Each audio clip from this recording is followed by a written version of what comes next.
మాది అనంతపురం జిల్లా. ఇక్కడ మేమేదో దేవస్థానంకి వచ్చింటిమి, పలానా స్వాములు బాగా చేస్తారన్నది. మా తాన ఉండే విగ్రహం కంటే వీళ్ళు చేసే విగ్రహమే ఇంకా బాగుంది. కానీ అత్యక్షమైన రేటు కూడా తక్కువలో చేసినారు. కానీ వీళ్ళు దేవుళ్ళు బాగా శిల్పాలు బాగా మొలుస్తారు, బాగా చేస్తారు. వీళ్ళ గుర్తింపు ఎక్కడికైనా మేము తెలుసుకుంటాము. ఈ గుర్తింపు ఎట్లా ఎన్నాళ్ళకైనా మేము ఇట్లా నిలుపుకుంటాము. ఇంకా నా నుంచి ఇంకా 10 మందికి చెప్తాను, పలానా వాళ్ళు బాగా చేస్తారు, అతి తక్కువైన రేట్లో చేస్తారు, దేవుడిని బాగా నిలబెట్టినారు. మా కాడ ఉండే దేవుళ్ళ కన్నా వీళ్ళే బాగా చేసిండారు. ఈ గుర్తింపు ఎన్నేళ్ళకైనా మేము ఇట్లా నిలుపుకుంటాం. అనంతపూర్ జిల్లా మాది. ఊరు గుత్తి. ఆంజనేయ స్వామి గుడి, మామూలు దేవస్థానం. మాకు ఇక్కడ మునబాగాల ఆంజనేయ స్వామి, ఇట్లా భగవంతుని బాగేపల్లి సుంకులమ్మ, ఇట్లంతా దేవుళ్ళకి వస్తుంటాము. పలానోళ్ళు పలానా సార్ చేస్తారని మాకు కార్డు ఇచ్చిండ్రి. ఆ కార్డు ద్వారా ఉండగా ఈ స్వాముల్ని అడిగితే ఇట్లా పలానా రూట్లో అడిగితే పలాని జాగాల్లో చేస్తారని చెప్పిరి. చేస్తే మేము ఇక్కడ పుడుక్కొని వస్తే స్వాములను అడుగుతుంది. కానీ మా దేవుళ్ళకి వీళ్ళు చేస్తారో చేయరో అని మేము అనుమానంతో కూడా చెప్పి పోయినాము. కానీ మా దేవుని కన్నా వీళ్ళు 2 భాగాలు ఎక్కువ చేసినారు, కానీ తక్కువ చేయలేదు. వీళ్ళు గుర్తింపులాగా మా గుర్తింపు ఉండాలని వీళ్ళు చేసినారు. కానీ రేటు కూడా తక్కువలో చేసినారు. ఆ రేటు కూడా ఎవరు చేయరు, కానీ వీళ్ళు చేసినారు. బాగుండాయి స్వామి. మాకెళ్ళి చేసే వాళ్ళకన్నా వీళ్ళే బాగా చేసినారు. ఇంకా మా సైడ్ అయితే ఉన్నారు, కానీ ఇంత నీటుగా ఇంత బాగా మోడల్గా ఎవరు చేయంగా చూడలేదు. బాగా చేసినారు. భగవంతుడు అందరికీ చల్లగా కాపాడాలి ఆంజనేయ స్వామి. గురుభ్యో నమః. ఓం గురుబ్రహ్మం గురుర్విష్ణుః గురుదేవో మహేశ్వరః గురు సాక్షాత్ పరబ్రహ్మం తస్మై శ్రీ గురువే నమః. గురువే జగద్లోకానాం శ్రీ దక్షిణామూర్తే మాతా పితృదేవతాభ్యో నమః. ಹರಿ ಓಂ. ಇವ್ರದ್ದು ಅನಂತಪುರ, ಆಂಧ್ರ, ಅನಂತಪುರಂ ಗುತ್ತಿ ಗ್ರಾಮ.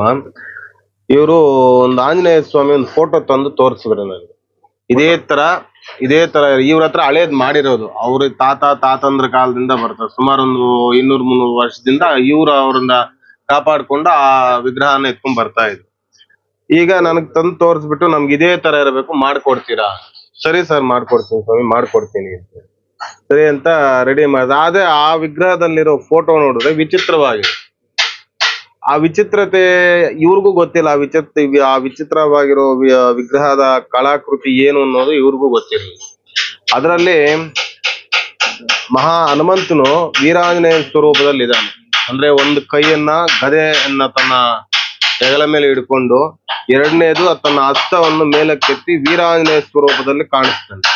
ಆ ವೀರಾಂಜನೇಯ ಸ್ವರೂಪದಿಂದ ಹಿಡಿದು ಈ ಕೆಳಗಡೆ ಬಂದ್ರೆ ಬಲಗಾಲಿನ ಕೆಳಗಡೆ ಮಹಿಷ ಅಂದ್ರೆ ರಾಕ್ಷಸನ ತುಳಿದಂಗಿದೆ.